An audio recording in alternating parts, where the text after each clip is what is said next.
All right, let's get right into it.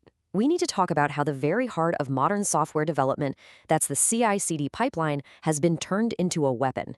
Seriously, the same tools that we rely on for speed and automation, they're now the main stage for some of the most sophisticated cyber attacks we've seen. We're talking about a total collapse of the trust boundary between where we build our code and where we run it. And this quote right here, from the source material, this changes everything. It says threat actors no longer view CI/CD as an ephemeral build step. You know, that temporary throwaway environment? That's not how they see it anymore. And this isn't just a small change in tactics, it's a massive paradigm shift.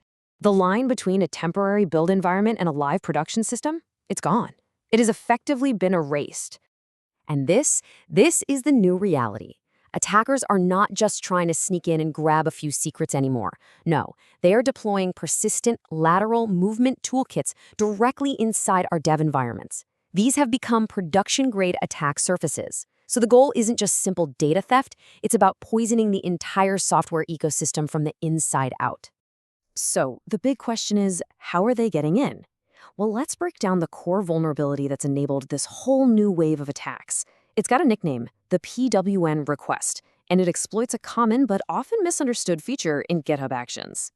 It all comes down to a specific trigger called pull request target. Now, on its own, it's actually designed to be helpful. It runs a workflow with access to repository secrets and a really powerful write permission GitHub token. It's super useful for things like, say, auto-labeling pull requests. But here's the catch. It becomes incredibly dangerous when it's used to handle code from a source you don't trust. So, here's the playbook for the attack. An attacker from a totally unprivileged fork submits a malicious pull request. The vulnerable workflow, because it's using that pull request target trigger, then checks out the attacker's code and runs it in the trusted environment. And boom, just like that, the attacker's code has access to all the repository's secrets. It's a classic case of a powerful feature being turned into a critical bug just because of a misconfiguration. And you know, this vulnerability didn't just stay theoretical, not for long. It was weaponized and on a massive scale by an autonomous bot, which brings us to Act 1 of our story and our first threat actor, HackerBot Claw. This was an automated scout that turned a targeted risk into a problem for, well, pretty much everyone. And this wasn't some one-and-done script. Oh no, HackerBot Claw operated in a continuous 4-stage attack cycle. First, reconnaissance. It was constantly scanning public repositories for this specific vulnerability. Then, trigger creation. It would autonomously generate pull requests with hidden malicious payloads. Third, code execution. It tricked the system into running its code with repository permissions. And finally, exfiltration. It sent all those stolen tokens back to its central command and control server. We're talking about a fully autonomous exploitation engine. And the impact? It was very, very real. The bot successfully compromised projects from some of the biggest names in tech, Microsoft, Datadog, even the Cloud Native Computing Foundation. And it was clever, using all sorts of techniques, from injecting malicious code into branch names and file names, to even trying to manipulate AI code reviewers through prompt injection. Wild stuff. Let's just zoom in on one of its most damaging hits, the attack on the awesome Go repository. Here, the bot injected a malicious Go init function into a pull request. Now, this type of function is designed to run automatically during the build step, so it completely bypassed any static checks. And here's the crucial part. It successfully stole a right-scoped GitHub _token. That gave the bot the power to actually modify the repository, merge its own pull requests, and make sure its access stuck around. But believe it or not, HackerBot Claw was just the beginning. The access it created was then weaponized by a far more sophisticated, human-driven campaign. And that brings us to Act 2, the escalation, led by a group known as Team PCP. This table really captures the evolution perfectly. HackerBot Claw was opportunistic, right? It was casting a wide net, just scraping for any tokens it could find. Team PCP was targeted. They were surgical.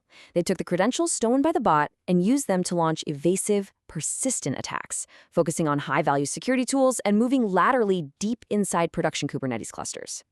The focus shifted from stealing temporary tokens to implanting permanent backdoors. So why go after security tools? Well, it's because of what the report calls the security tool paradox, and the logic, when you hear it, is chillingly simple. Compromising them is the most mathematically efficient way to capture an entire pipeline.